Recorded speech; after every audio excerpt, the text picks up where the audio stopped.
¿cómo están? Espero que se encuentren muy bien, que estén teniendo una tarde, mañana, noche maravillosa, que le estén pasando fabuloso.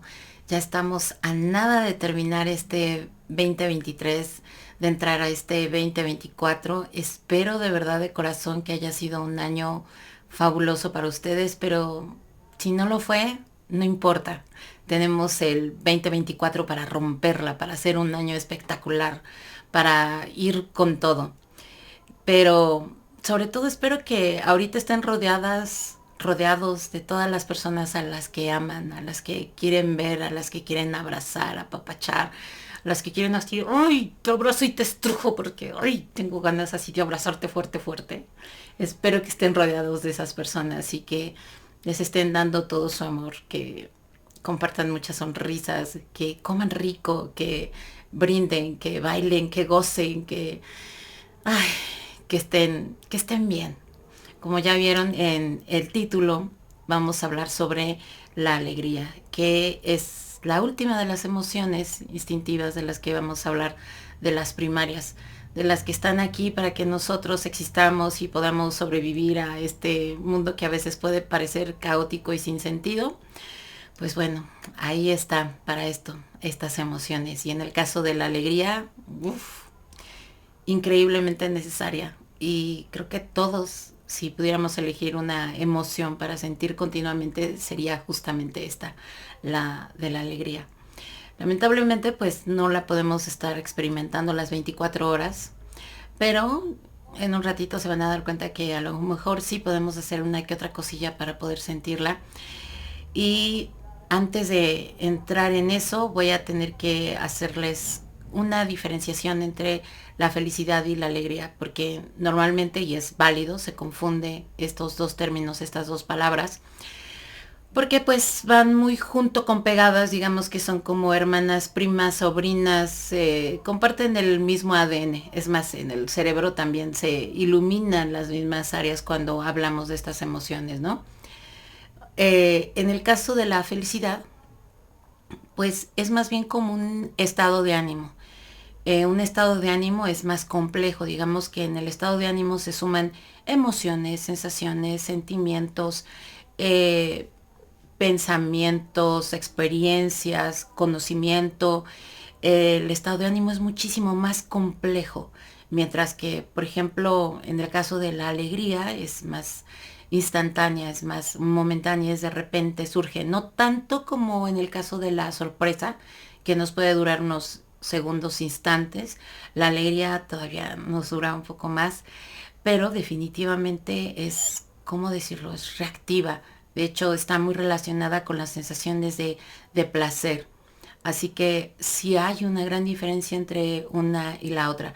Mientras que la felicidad dicen que es una emoción que podemos elegir, que podemos a voluntad decidir. En el caso de la alegría es la sentimos o no la sentimos, y esa va justamente delimitada por las cosas que nos hacen sentir este placercito, este gusto, este gozo por las cosas. Y pues, como ya lo dije, la felicidad es un estado de ánimo. Espero que haya quedado bien entendida la diferenciación. Si no, pues ahí me ponen por aquí abajo las cosas en las que no están de acuerdo y sus comentarios, o me preguntan si quieren saber un poco más, que si lo voy a hacer. Voy a hablar a futuro sobre algunos estados de ánimo, como en el caso de la felicidad, pero pues bueno, primero tenemos que empezar con lo básico, ¿no? Con estas emociones primarias. Entonces vámonos ya de nuevo, como en otras ocasiones, a la parte del cerebro. Les voy a compartir aquí. Creo que ya lo tienen aquí. Bien. Pues básicamente lo que funciona, o más o menos las áreas que se van a iluminar en nuestro cerebro cuando sentimos alegría, pues va a ser esta parte, la de la amígdala, que la conocemos como el centro de los sentimientos, o mejor dicho, se conoce de esta manera. Tenemos aquí a la corteza prefrontal, y por una parte también tenemos a la ínsula, y también tenemos por aquí al precunes, que más o menos está por este lado. En realidad forman parte de esta masita que podemos ver aquí, que le llaman a veces la masa gris. Pues bueno, más o menos por aquí está. Y lo interesante de cuando nosotros sentimos alegría es el combo que sale de sustancias químicas en nosotros. Y ese combo son un montón de hormonas a las que les llaman las hormonas de la felicidad. Aquí se las estoy poniendo para que más o menos las entiendan. Y estas hormonas van a ser, bueno, en primera instancia va a ser las endorfinas, que para los que les gusta ver más o menos cómo sucede esta parte química, aquí la pueden observar. Bien, esta se libera en respuesta al dolor, al estrés y a las actividades placenteras también, como el ejercicio, cuando comemos bien, durante el sexo, y básicamente nos ayudan a aliviar el dolor y sobre todo a sentir más esta parte del placer y del bienestar. ¿Ok? ¿Cómo la podemos producir? ¿Cómo la podemos hacer de manera voluntaria? Pues bueno, la risa puede ayudar muchísimo. El ejercicio, mucho ejercicio. Y obviamente el sexo, ¿no? Básicamente esta es una hormona que se activa con estas actividades, o sea, con las acciones placenteras, ¿ok? Ya hablaremos a futuro sobre el placer. Bien, la otra hormona que tenemos por aquí va a ser la dopamina. Esta ya la habíamos visto antes, pero bueno, esta igual, se activa cuando tenemos actividades placenteras, como dormir, tener relaciones sexuales. También tiene un poquito de peligro en la cuestión de las sustancias adictivas. Y esta, si recuerdan, la vimos en la cuestión del miedo, porque se activa, y también en la ira se activa cuando también tenemos esta cuestión de la lucha y de la huida, no de una manera muy fuerte, pero sí hay una secreción de esta hormona que a veces llegamos a, ¿cómo decirlo?, a confundir como algo positivo, digamos de esa manera. Pero bueno, el consumo de proteínas, de sueño, la meditación, la exposición al sol, si a ustedes les gusta solearse, pues están ayudando a tenerse ahí en estas partes de nuestro cuerpecito la dopamina, que se produzca esta hormona. Después de la dopamina vamos a tener a la serotonina. Y la serotonina, aquí espero que no esté viendo este video mi mamá, porque si no me va, me va a acosar.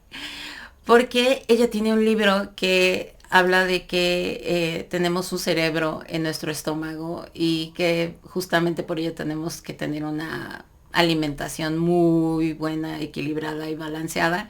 Y con esto le voy a dar armas a mi señora y hermosa mami que está por ahí. Ok, bien, la serotonina se secreta principalmente en el sistema nervioso central, o sea, aquí lo podemos ver, que sería todo esto, y también en el tracto gastrointestinal. Aproximadamente el 90% de la serotonina del cuerpo se encuentra ahí, que recubre el tracto y ayuda a controlar la función intestinal, para regular los estados de ánimo, tener una mejor función de nuestros intestinos, la regulación del deseo y de todas estas funciones sexuales. Igual, o sea, está la parte del sueño y la vigilia, que aparentemente si no estamos bien de nuestro estomaguito, de nuestra pancita, pues aparentemente nos va a costar mucho trabajo tener estas funciones básicas en un buen estado, en una buena condición. Otra cosa que ayuda a que segreguemos esta serotonina va a ser la bondad y el apoyo social. Tener conexiones sociales positivas ayuda a incrementar estos niveles de esta hormona, al igual que la oxitocina y la dopamina, ¿no? Obviamente aquí lo importante para tener una buena función de esta hormona va a ser la alimentación equilibrada, porque si no existe este equilibrio en nuestros alimentos, pues va a ser muy difícil que nosotros podamos segregar la serotonina. Así que si quieren segregarla, ya saben, tienen que comer bien. No quiero que piensen que tienen que volverse veganos o algo por el estilo, porque no va por ahí. O sea, si lo vieron en la hormona anterior, también se necesita de la proteína, ¿no? Entonces, la siguiente que tenemos es la oxitocina. Bien, la oxitocina a menudo se conoce como la hormona del amor.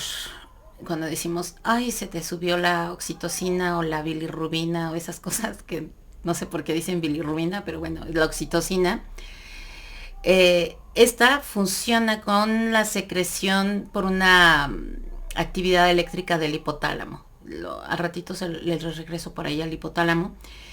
Y se libera en la sangre cuando estas células se van excitando. Y lo que sucede aquí es que las dos acciones principales que tiene la oxitocina es poner en función a nuestros órganos como la matriz, o sea, el útero, para el parto, para el movimiento de la leche cuando las mujeres amamantan, pero también en el caso de los hombres, porque de ahí viene toda esta cuestión del transporte del esperma y obviamente la producción de la testosterona ahí en los testículos, ¿no? Entonces, chéquense qué tan importante puede ser la oxitocina y para que nosotros podamos segregar oxitocina, ¿qué creen que se necesita? Pues se necesita del contacto social, se necesita de interacciones positivas, de construir y mantener relaciones positivas. Y así es como vamos a poder nosotros producir esta hormona que sería la última de este combo de las hormonas de la felicidad. También la meditación, el sueño, tener este proceso de autoconciencia también ayuda a producir esta hormona. Así que tenemos como varias formas de poderla estimular, que se segregue dentro de nosotros, ¿no? Bien, evidentemente estas emociones vienen, o más bien les voy a poner aquí la parte del cerebro para que vean la parte que les había quedado ahí del hipotálamo, que por aquí lo tenemos, aquí está el hipotálamo si lo pueden ver. Bien. La razón evolutiva que tuvimos para esta emoción fue para tener una mayor aptitud física, para que tuviéramos mejores conexiones sociales, para tener más energía, porque esto contribuía a los primeros seres humanos a sobrevivir y también para prosperar, ¿no? Obviamente la alegría tiene que ver completamente con una buena salud mental y ya ni digamos con la cuestión física, porque como se dieron cuenta, ya lo hablé sobre todas estas hormonas que segrega, que nos hace que funcionemos de una manera muy adecuada y que no caigamos en situaciones de depresión, tristeza, o también en muchos sentidos ayuda a que se libere y que salga de nuestro cuerpo ese estrés, ¿no? Así que digamos que el combo de todas estas hormonas podríamos decir que nos ayuda a ser más resilientes. Bien, ahora les voy a poner la parte de los detonantes.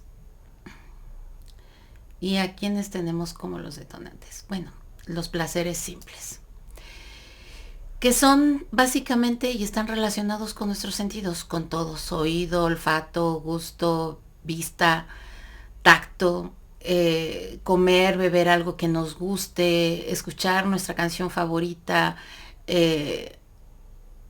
ver, acariciar a nuestra mascota, ver una puesta de sol, una obra de arte. Todas estas cosas son esos a los que se les llama placeres simples. También tenemos los que son de actividad física, que son detonantes de la alegría, que son obviamente el ejercicio, el bailar, el cantar, todo lo que sea moverse, lo que sea hacer una actividad, son en muchos sentidos algo que nos puede producir alegría.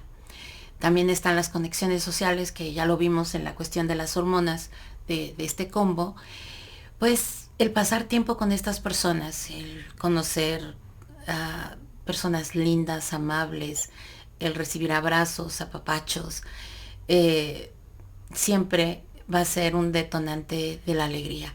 Y también la autoexpresión. Y la autoexpresión entra dentro del área de la creatividad, cuando estamos explorando, creando cosas nuevas y nos asombramos y entonces vamos, lo mostramos y lo damos al mundo. También es uno de esos detonantes que a veces no se piensan habla mucho que puede ser sobre la alegría. En esta área, en este detonante en específico de la autoexpresión, quizá nos haría falta más explorarlo o conocerlo. Yo los invito a que se pregunten y a que entren más en este detonante, porque no necesitan casi de nada, igual que con los placeres simples. Básicamente, si se dan cuenta, tenemos todo para poder detonar la alegría en nosotros. Solo a lo mejor nos hace falta un poquito de conocimiento para saber cómo hacerlo, o de ánimo, de voluntad para poderlo explorar. Pero bueno, ya lo he dicho anteriormente, esta no es una clase de nada. No soy psicóloga, ni terapeuta, ni psiquiatra. Vamos, tampoco es mi intención decirles que tengan que hacer o que deberían de hacer, porque aquí cada uno hace lo que quiere. Lo que sí quiero hacer siempre es que tengan preguntas. Y en este caso lo que voy a hacer es darles un contexto, la parte bonita, la parte jugosa, maravillosa que a mí me gusta, que es el contexto. Porque repito y repito contexto porque es la parte que a mí siempre me gusta. Hay un contexto histórico, definitivamente, pero este contexto histórico está relacionado con las fiestas, con las celebraciones, con los festivales, que bueno, se vienen dando desde las primeras civilizaciones, sumerios, babilónicos, asirios, egipcios, todas las culturas. No hay una sola cultura, antigua, nueva y actual, que no tenga una celebración, que no tenga una festividad, porque justamente ellas producen y promueven la cuestión de la alegría. Creo que es un poquito redundante, porque si se han dado cuenta, todo lo que va a detonar esta emoción tiene que ver con ello, con el contacto social, con la actividad, con los placeres simples. Y bueno, por ello no quiero entrar en esta parte del contexto histórico, y en cambio hay uno que sí les quiero mostrar, que es el que a mí me encantó, que yo creo que a ustedes les va, igual que a mí, volar la cabeza, porque es un contexto diferente. Les voy a hablar de un personaje brutal, de un personaje maravilloso, excepcional, que, bueno, por lo menos yo me siento muy relacionada, o me siento como muy bueno, no apegada, sino más bien como identificada, quizá podremos decir. Y este es este filósofo que se llama Demócrito de Abdera. El de Abdera es porque es la ciudad en donde él nació. Estamos hablando de el 460 antes de Cristo, que es cuando él vino al mundo. Y les puse a este filósofo porque le llaman el filósofo risueño, o así le llamaban, el filósofo risueño, porque decían que todo el tiempo estaba riendo y consideraban que era un hombre bastante extraño. Bien, para que se den una idea, este hombre hizo la primera teoría del átomo, y aquí lo pongo. Propone un vacío infinito lleno de átomos de diversas formas y tamaños, tan pequeños que escapan a nuestros sentidos. Un átomo es la unidad más pequeña posible sobre la cual se puede construir las cosas. Los átomos son eternos e indestructibles, y todo lo que existe surge de una sopa inquieta de átomos en movimiento a través del vacío. Bien, para los griegos el átomo es aquello que no se puede cortar. Para que se den una idea, o sea, en 1803, ¿ok? 1803, el primer físico químico que vuelve a retomar o que habla sobre el átomo fue John Dalton. Estamos hablando de por lo menos más de 2000 años de diferencia. Y este hombre ya en el 460 y tantos, porque obviamente no lo hizo cuando estaba pequeño, pero pongamos en el 400, o más bien en el 390, no sé, este hombre ya tenía idea y ya estaba hablando del átomo. Bien, Demócrito venía de una familia rica, de una familia, pues podremos decir que venía de privilegios este hombre, y básicamente toda la fortuna que tenía, o el dinero que recibía, lo gastaba viajando. Viajó a Mesopotamia, viajó a Egipto, estuvo en Atenas, Era un hombre que le gustaba estar en contacto con el conocimiento y aprendió mucho de los maestros, de los filósofos, de los científicos, si lo llamáramos en la actualidad, de estas culturas. ¿Se acuerdan que Pitágoras adquirió esta forma? Bueno, él no lo dice, pero este teorema de Pitágoras, pues obviamente viene de los babilónicos, de los mesopotámicos. Pues también Demócrito hace este viaje a estos lugares y no solamente se quedó con estas civilizaciones, fue más allá. Y justamente el ir más allá le dio oportunidad de abrir, de expandir aún más allá que los otros su conocimiento. Fue conocido de Anaxágoras, fue contemporáneo de Sócrates, de Platón, y obviamente pues habían muchas personas en su momento que pues digamos que no lo querían tanto porque decían que era una persona, un sujeto raro, ¿no? Sobre todo por esta parte de la risa, porque no entendían por qué se reía. De hecho, tuvo una pelea, bueno, no tenía pelea, pero Platón tenía como un pleito casado ahí con Demócrito porque no le parecían muchas cosas que decía Demócrito. Pero para que se den idea de este hombre, escribió más de 60 libros. Imagínense la cantidad de producción que hizo. De hecho, tiene o tenía un tratado sobre la felicidad, la alegría, que desafortunadamente muchos de estos textos de él no se conservan. Son muy pocos los que se conservan. Y tenemos aún más a otros filósofos más bien hablando sobre él, que es la manera en que lo llegamos a conocer, ¿no? Bien, para Demócrito, la felicidad se englobaba en un concepto que se llama eutimia, ¿ok? La eutimia significa poseer un espíritu feliz o estar alegre. Creía que la vida sin la fiesta era un camino sin refugio, que la alegría era esencial para tener una vida feliz. Y la definió esta como la serenidad de la mente, la forma que tenemos de estar imperturbables ante el miedo y las emociones negativas. Él creía que si nosotros controlábamos nuestros apetitos, los que pudieran ser más básicos y animales, podíamos alcanzar la felicidad mediante la templanza, la autocultura, y que esto era necesario y sumamente importante para el estado de felicidad, ¿no? Pero bueno, como ya les dije, no estamos hablando de la felicidad, entonces por eso no voy a entrar en esta parte tan profunda de lo que dejó Demócrito. Pero sí les voy a hablar de esta parte que él consideraba como parte de lo esencial y de lo principal para que un hombre pudiera alcanzar esta alegría y felicidad, que era el autoconocimiento. Y él decía que para poder tener este conocimiento sobre lo demás, sobre todo y sobre el átomo, teníamos que tener un nivel de observación y también de entendimiento de nuestros sentidos, de nuestra percepción. Él lo llamaba percepción, no tanto como sentidos, pero sabemos muy bien que la percepción del mundo nosotros la tomamos de nuestros sentidos.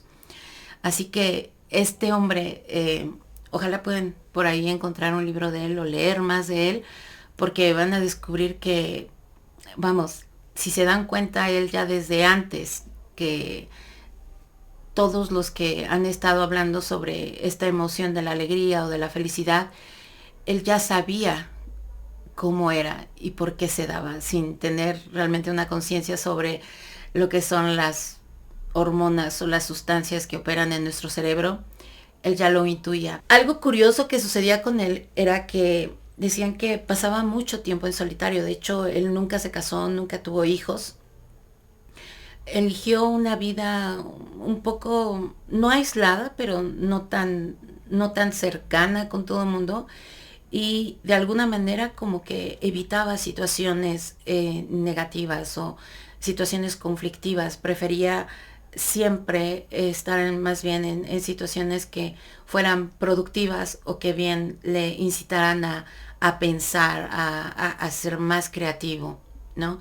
Todo lo contrario que, por ejemplo, podemos ver en el caso de Platón y de Sócrates, que Obviamente sabemos que a ellos les encantaba platicar y les encantaba discutir y entonces de ahí sacaban todas sus teorías y demás esquemas sobre la existencia y el ser y cómo debía de ser ¿no? Por eso les digo que Platón no quería mucho a Demócrito, pero de hecho Platón no quería como a muchos, ¿no? Sobre todo los que no estaban de acuerdo con él. Bien, para Demócrito el conocimiento se adquiría mediante la observación y el razonamiento, y la clave para comprender al mundo era abordarlo con una mente escéptica y crítica. Él se preguntaba todo, se cuestionaba todo, no había nada que no dejara en una vaguedad. Y para Demócrito tenía él que hacer un énfasis en la búsqueda del conocimiento, y eso era la felicidad, era la alegría. Ese era, digamos que, el tema central, el ombligo de toda su filosofía, y refleja obviamente la creencia de que para él la verdadera felicidad solo puede lograrse a través de la comprensión del mundo, del mundo natural y las leyes que gobiernan este mundo. Y obviamente todas estas leyes, todo este entendimiento, toda esta comprensión, pues viene de la percepción, y la percepción del mundo viene a través de nuestros sentidos. Para él, conocerte,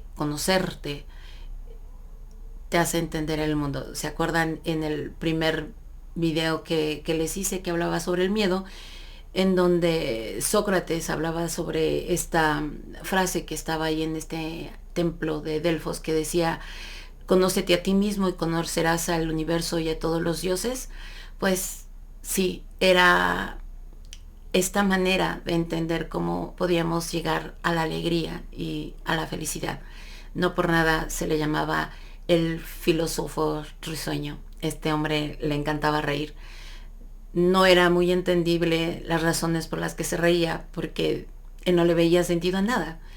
Porque para él, a diferencia de Platón, que decía que este mundo o esta vida tenía que tener un sentido, un propósito, para Demócrito no. Él creía que no había este sentido místico y espacial. Para él no lo había, pero sí existía la felicidad, sí existía la alegría, y teníamos que acercarnos a ella para poder existir de una manera, digamos, con sentido. Pero bueno, esa parte de Demócrito, yo creo que tienen que buscar un libro, tienen que buscar algunos textos de él. Hay muchos otros filósofos que hablan de él. Realmente es maravilloso lo que dice Demócrito. Y si hoy en día nos pusiéramos a cuestionarnos o a hacernos preguntas sobre la alegría, sería el por qué no es tan promovida, el por qué no la estamos, o por qué no nos las están vendiendo tanto como en el caso de otras emociones, ¿no? ¿Y qué creen? Es por una razón muy simple, porque las personas alegres son difíciles de manipular. Las personas alegres son difíciles de controlar. Ahora bien, hay personas que son productoras de alegría. Hay personas que destilan, que de sus poros se puede sacar alegría. Y ese tipo de personas son las personas amables, esas personas que saludan, que sonríen, que siempre tienen una palabra dulce, cariñosa, que tienen un buen comentario, que prefieren decir algo bonito y cariñoso en lugar de lanzar una crítica vil o venenosa. Ese tipo de personas son naturalmente productoras, así como hay productoras de odio y de otro tipo de emociones, también hay personas que producen y que desencadenan alegría. Yo les quiero hacer la pregunta: ¿qué prefieren ser? ¿Qué tipo de productor de emociones prefieren ser ustedes? ¿De los que dan alegría, de los que hacen y crean un mundo más alegre, más sonriente, o de los que prefieren destruir? Porque la alegría, pese que es una reacción, también es algo que, si se dan cuenta, cuando elegimos tener esta estimulación positiva, la podemos tener y la podemos experimentar. puede ser el antídoto para muchas cosas negativas que nos suceden. Y estas personas que producen estas emociones lo son. Son personas que tienen el antídoto para la vileza. Probablemente algunas personas, como le sucedía a Demócrito, puedan pensar que están locas, que son raras, que tienen dobles intenciones y que, vamos, que no es tan real o tan auténtico porque ya estamos tan acostumbrados a conocer gente que siempre tiene un interés detrás de esa bondad o de esa caricia o de esa palabra amable, que ya vemos a los otros con sospecha. Pero sí, hay personas que deciden de manera natural ser productores de alegría. En fin, ese fue el último de los capítulos, de los episodios en donde voy a hablar de las emociones primarias. Ya fue la última. Espero que les haya gustado, que la hayan disfrutado. No fue muy larga porque, caray, están en estas fechas y lo más que quieren es compartir con sus seres queridos. Así que las siguientes cápsulas, episodios, capítulos, ya no van a ser sobre estas emociones primarias, van a ser sobre los sentidos, porque quiero que crucemos esa parte y que podamos entender un poquito más el por qué sentimos lo que sentimos y vivimos lo que vivimos. Así que los espero en el próximo video. Espero que lo hayan disfrutado, que les haya gustado y sobre todo que haya generado una que otra pregunta por ahí, otro cuestionamiento. Y pues los estoy viendo en el próximo video. Les mando un abrazo enorme. Mis mejores deseos para este 2024. Que la pasen fabuloso. Que sea un año espectacular. Y no olviden de reír. No olviden de sonreír. De provocarse alegría. Mucho, mucho, mucho, mucho cariño. Bye, bye.